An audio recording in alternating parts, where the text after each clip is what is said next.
جائے گا۔ حرمت مصاہرت کا مطلب یہ ہوتا ہے کہ بعض رشتے ہم پر حرام ہو جاتے ہیں، یہ بعض سے رشتہ قائم کرنا حرام ہو جاتا ہے، جیسے بیٹی کا باپ سے نکاح حرام ہے، بیٹے کا ماں سے نکاح حرام ہے۔ اسی طریقے سے بعض اوقات ہوتا ہے کہ جب شادی ہوتی ہے تو اس کے بعد کچھ حرمتیں پیدا ہوتی ہیں۔ مثلا میاں بیوی کی شادی ہوئی تو شوہر پر ساس حرام ہو گئی ہمیشہ کے لیے، اس طرح اس بہو کے اوپر سسر ہمیشہ کے لیے حرام ہو گیا۔ تو یہ جو اس دامادی کے رشتے کی وجہ سے حرمتیں پیدا ہوتی ہیں، انہیں کہتے ہیں حرمت مصاہرت۔ فقہ حنفی کے روشنی میں حرمت مصاہرت جیسے تعلق فزیکلی طور پہ باقاعدہ تعلق قائم کرنے سے ہوتی ہے، ایسی اگر کوئی عورت ایسی ہے کہ جو بہت چھوٹی بچی نہ ہو، بہت بوڑھی نہ ہو، قابل شہوت ہو، یعنی جس کو دیکھ کر کوئی برا خیال آ سکتا ہو، اور اسے انسان بری نیت کے ساتھ چھو لیتا ہے، جس کو شہوت کے ساتھ چھونا کہتے ہیں، تو پھر یاد رکھیں کہ اس عورت سے گویا کہ ایک طریقے سے اس کا تعلق قائم ہو گیا اور حرمت فوراً آئے گی۔ مثال کے طور پہ کسی نے عورت کو بشہوت چھو لیا ہے اور وہ ایسی عورت ہے کہ جوان عورت ہے مثال کے طور پر، تو اس عورت کے جو اوپر اصول ہیں یعنی ماں وغیرہ، اور جو فروع ہیں یعنی اس کی بیٹی وغیرہ، وہ اس شخص پہ حرام ہو جائیں گی، اور اسی طرح اس شخص کے جو بیٹے وغیرہ ہیں یا اس کے والد صاحب وغیرہ ہیں وہ اس عورت پر حرام ہو جائیں گے۔ اگر اجنبیہ کو بھی چھو دیا تو یہ مسئلہ ہے۔ یہی مسئلہ اب گھروں کے اندر ہوتا ہے۔ اگر خدا نخواستہ سسر نے بری نیت کے ساتھ بہو کو چھو لیا ہے اور یہ چیز کنفرم ہو گئی ہے کہ ہاں ایسا ہی تھا، تو پھر یاد رکھیں کہ یہ لڑکی اس کی بیٹی کا تعلق گویا کہ یعنی بہو کا سسر کے ساتھ قائم ہو جائے گا، شرعی لحاظ سے یوں سمجھ لیں۔ تو جب ہو جائے گا تو یہ جو اس کا شوہر ہے اصل، جو اس آدمی کا بیٹا ہے، اس کا رشتہ اس کے ساتھ حرام ہو جائے گا۔ اور اس حرمت مصاہرت سے جو حرمت پیدا ہوتی ہے وہ حرمت ابدیہ ہوتی ہے، یعنی ہمیشہ ہمیشہ کے لیے حرام، پھر کمپرومائز نہیں ہو سکتا۔ اسی طریقے سے اگر داماد نے معاذ اللہ بری نیت کے ساتھ ساس کو چھو دیا ہے تو اس کی بیوی اس پر حرام ہو جائے گی، کیونکہ ماں سے تعلق قائم ہوا تو بیٹی حرام ہو جاتی ہے۔ یہ اچھی طرح یاد رکھیں۔ اچھا، اسی طریقے سے بعض اوقات ایسا ہوتا ہے کہ شادی سے پہلے مثال کے طور پہ کسی نے کسی عورت کو چھو لیا، اب حالات ایسے بن گئے کہ اس کی بیٹی کے ساتھ اس کی شادی ہو رہی ہے آدمی کی، تو کیا یہ کر سکتا ہے؟ تو پھر یہاں پہ وہی فقہاء احناف نے ارشاد فرمایا کہ حرمت مصاہرت ثابت ہو چکی تھی، اس نے کیونکہ اس عورت کو چھو لیا تھا بری نیت کے ساتھ، لہٰذا اس عورت کی بیٹیاں اس پر حرام ہے، لہٰذا یہ نکاح نہیں ہو سکتا۔ لیکن میں پھر بھی آپ کی خدمت میں یہ عرض ضرور کروں گا، کیونکہ بعض ہمارے بھائی بہن یہ ضرور کہتے ہیں کہ مثال کے طور پہ سسر نے کوئی بری نیت کے ساتھ معاملہ کیا، بہو راضی نہیں تھی، وہ منع کرتی رہی، اب حرکت سسر نے کی ہے، ان کا گھر تباہ کیوں ہو؟ ان کے بچے ہیں، 3-4 چھوٹے بچے ہیں، اور پھر بدنامی بھی بہت زیادہ بعض اوقات ہوتی ہے، اور شریف خاندان ہوتا ہے، اس قسم کی باتیں باہر جائیں تو پھر مطلب بڑے مسائل پیدا ہوتے ہیں۔ یوں ہی اگر داماد نے کوئی بری حرکت کی تو بیوی کا کیا قصور ہے، بچوں کا کیا قصور ہے، یہ ضرور مسائل ہوتے ہیں۔ تو یہ احناف کا جو حرمت مصاہرت کا مسئلہ ہے یہ احتیاط پر مبنی ہے۔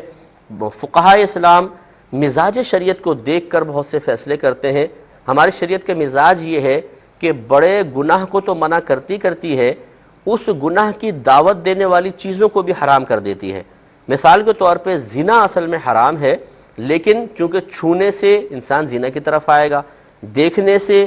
برا خیال ذہن میں آتا ہے، پھر عمل کی ترغیب ملتی ہے، زنا کی طرف آ جاتا ہے، اس لیے چھونا اور دیکھنا بھی عورت کو حرام کر دیا ہے۔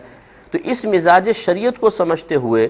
پھر فقہائے احناف نے یہ محتاط مسئلہ لکھا کہ حرمت مصاہرت ویسے تو دامادی کے رشتہ باقاعدہ قائم ہوتا ہے، پھر پیدا ہوتی ہے، لیکن احتیاط اس میں ہے کہ یہ حکم لگایا جائے تاکہ لوگ بڑے گناہوں سے بچ سکیں۔ اس لیے خلاصہ کلام یہ ہے کہ فقہا کی رائے اپنے مقام پر اور بالکل صحیح رائے ہے، اس کو کوئی انکار نہیں کر سکتا، لیکن کسی کے ساتھ خدا نخواستہ ایسا کوئی مسئلہ ہوا ہو تو ہماری گزارش یہ ہے کہ از خود کوئی سٹیپ اٹھانے سے پہلے آپ کسی اچھے مستند مفتی صاحب سے مشورہ کیجیے گا۔ ہر عالم مفتی نہیں ہوتا، یاد رکھیں، اور میں نے ایسے بھی دیکھے ہیں جو عالم بھی نہیں ہے لیکن اپنے ساتھ لفظ مفتی لکھ رہے ہیں۔ باقاعدہ ایسے ہونے چاہیے جو فتوے کی فیلڈ سے وابستہ ہوں اور مسائل کے اندر گہری نظر رکھتے ہوں کہ کس کے لیے کس مسئلے میں ترمیم ہو سکتی ہے۔ اچھی طرح یاد رکھیں، بعض اوقات اجتماعی حکم کچھ اور ہوتا ہے، لیکن پرٹیکولر کسی شخص کے لیے، کسی خاص فرد، خاص فیملی کے لیے بعض احکام میں ترمیم اور تبدیلیاں ہو سکتی ہیں، لیکن اس کا تبدیلی یا ترمیم کا اختیار ہر شخص کو نہیں ہوتا، ہر عالم کو نہیں ہوتا۔ جو اس فیلڈ کے ماہر لوگ ہوتے ہیں انہی کو اس کا اختیار ہے۔ میں مہارت کا دعویٰ نہیں کر رہا ہوں کہ آپ میرے پاس آئیں، اس لیے یہ نہ سوچیے کہ شاید میں اپنے کچھ کہہ رہا ہوں، میں کہتا ہوں اپنے اطراف میں جو مستند مفتی صاحب ہوں ان کے پاس جائیں، اپنا پوری فیملی کا مسئلہ سامنے رکھیں، اور پھر ان سے پوچھیں کہ کیا ہمارے لیے اس میں کوئی رعایت کا پہلو نکل سکتا ہے کہ نہیں، تو انشاءاللہ اگر کوئی نکل سکتا ہوگا وہ آپ کو ضرور بتائیں گے، اور نکل سکتے ہیں۔ یہ ایک ایسا مسئلہ ہے جو چھونے وغیرہ کا مسئلہ ہوتا ہے کہ اس میں ترمیم کی گنجائش بھی ہے، اور اس میں مطلب بعض صورتوں کے اندر خاص شخص کے لیے، خاص فیملی کے لیے فتوے میں مفتی کو تبدیلی کرنے کا اختیار باقاعدہ موجود ہے، لیکن طریقہ بھی وہ جانتے ہیں، وہ آپ کو بتا دیں گے۔ یہ میں اس لیے بات عرض کر رہا ہوں کہ بہت ساری فیملیز، مثال کے طور پہ ایک کیس ہمارے پاس آیا کہ جو بہت ہی شریف فیملی ہے اور ایک پورے علاقے کے اندر ان کا نام ہے، سب کچھ ہے، اس گھر میں ایک ایسا مسئلہ ہو گیا۔ اب اگر وہ بیوی چلی جاتی ہے، مثلا بہو چلی جاتی ہے، اس مسئلے کی وجہ سے، مثال کے طور پہ سسر سے ہوا یہ مسئلہ، ہوا ہے کہ نہیں وہ اب چھوڑ دیں، میں بات عرض کر رہا ہوں، مثلا سسر سے ہوا، اب اگر وہ چلی جاتی ہے لوگ پوچھیں گے کیوں نکلی، کیا ہوا، اب آپ بتائیں۔ اگر آپ خاموش رہیں گے تو لوگ چوئے مگوئیاں کریں گے، پھر وہ ایسا خاندان ہے کہ اس خاندان کی بات باہر چلی جائے تو پھر لوگوں کے اندر بڑی مطلب باتیں ہوں گی، اور پھر وہ زوال عزت کا سبب بنے گا۔ اس قسم کے جو معاملات آتے ہیں اس میں پھر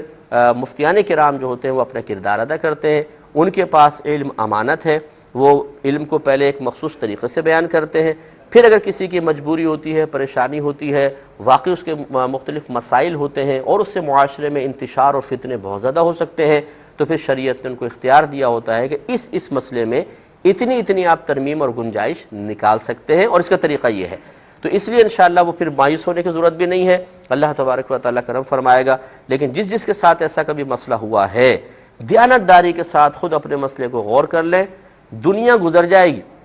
یہ زندگی ختم ہو جائے گی، اصل ہے آخرت۔ اگر یہاں آپ کوئی تدارک کر لیں گے تو بچ جائیں گے، اگر نہیں کر سکے تو یاد رکھیں پھر میدان محشر میں ذلت و رسوائی ہو سکتی ہے، اس لیے ہمت کریں۔ ای میل ایڈریس چل رہا ہے، کوئی اگر بھائی بہن ہمیں میل کرنا چاہیں، یہاں کال نہیں ملتی، کوئی مشکل مسئلہ ہے اور حل نہیں ہو پا رہا تو آپ ہمیں میل کر لیں، ہم جواب دینے کی بھرپور کوشش کریں گے اور جلدی کوشش کریں گے۔ لیکن اگر دیر ہو جائے تو سمجھ جائیے گا کہ برڈن بہت زیادہ ہوتا ہے، سینکڑوں میلز روزانہ آتی ہیں اور ان کے جواب دینا ہمارے لیے واقعی بہت مسئلہ ہے، لیکن الحمدللہ ہم دینے کی بھرپور کوشش کرتے ہیں، جواب آپ کو ضرور مل جائے گا۔ اب اپنے میزبان کو، ہماری کیو ٹی وی کی پوری ٹیم کو اجازت مرحمت فرمائیں، آپ ہمارے لیے دعا کیجیے، ہم آپ کے لیے دعا گو ہیں کہ اللہ تبارک و تعالی ہم سب کو تقوی، پرہیزگاری، احتیاط کا مادہ عطا فرمائے، اور شرعی مسائل کو از خود حل کرنے کے بجائے جو اس سے متعلقہ واقعی مستند افراد ہیں ان تک پہنچنے کی توفیق عطا فرمائے، آمین۔ وآخر دعوانا ان الحمدللہ رب العالمین۔